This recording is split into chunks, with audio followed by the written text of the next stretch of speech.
সুপ্রিয় দর্শক, সবাইকে আন্তরিক শুভেচ্ছা। শুরু করছি কয়েদিমু টেলিভিশনের সাপ্তাহিক আয়োজন বাংলাদেশ কি বিচিত্র, দেখাবো তার চিত্র। আমাদের আজকের বিষয় 70 গেল 80 গেল, মাগার যৌবন গেল না। এদিকে আমাদের আজকে আমরা প্রোগ্রাম সাজিয়েছি একজনের বিয়ে নিয়ে। সেটা হচ্ছে, আপনারা সবাই জানেন যে রেলমন্ত্রী কিছুদিন আগে বিয়ে করছে এবং তার বিয়ে নিয়ে আমাদের আজকের অনুষ্ঠান। সুপ্রিয় দর্শক, আপনারা দেখেছেন বাংলাদেশে প্রায় সবগুলো চ্যানেল তার বিয়ের গায়ে হলুদকে লাইভ করছে। আমরা কয়েদিমু টেলিভিশন চেষ্টা করছিলাম তার ভাস্করকে লাইভ করতে, কিন্তু উনি লজ্জায় দিলেন না। যাগুয়া স্বামী দিকে আগুয়া, আমরা চলে যাচ্ছি আমাদের প্রোগ্রামের ভিতরে। শুরুতেই তার বিয়ে নিয়ে আমরা শুনবো কিছু বিশিষ্টজনদের মতামত।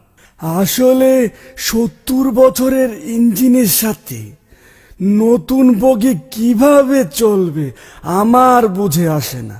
তবে হ্যাঁ, যেহেতু ইঞ্জিনের সাথে বগি লেগেছে, ভালো চলুক, এটা আমরা সবাই চাই।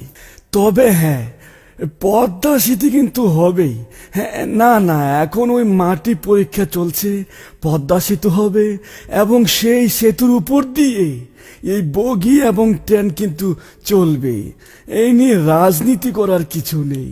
আসলে মুজিব ভাই এই বয়সে বিয়ে করেছে। আপনি তো কয়দিন পরে ঠিকই মারা যাবেন, কিন্তু মেয়েটি কি করবে? সে তো জ্বলে পড়ে মরবে।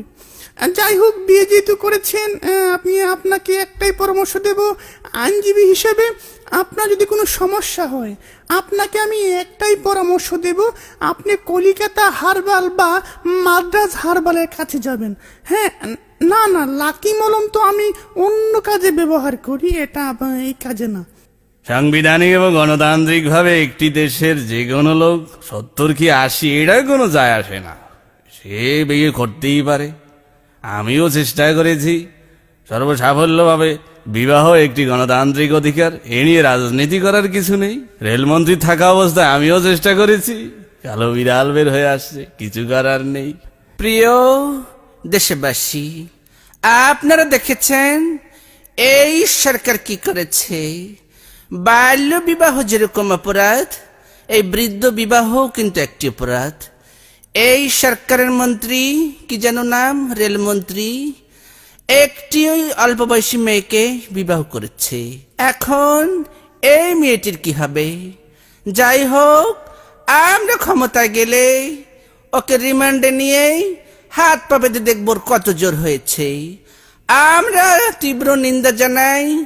আগামী ঈদের পর তীব্র আন্দোলন হবে। হ্যাঁ, ঈদের পর কোন ঈদ সেটা জানিয়ে দেব। সুপ্রিয় দর্শক, সবার কথা শুনে আমার একটা জিনিস মনে হচ্ছে, কবি বলেছিলেন আমাদের দেশে হবে সেই ছেলে কবে যে 70 কিংবা 80 বছর বয়সে বিয়ে করতে যাবে। সবাইকে ধন্যবাদ।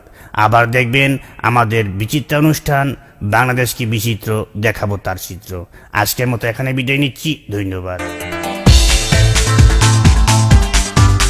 কয়েদিমু টেলিভিশন একটি দীর্ঘমেয়াদী অস্থায়ী চ্যানেল।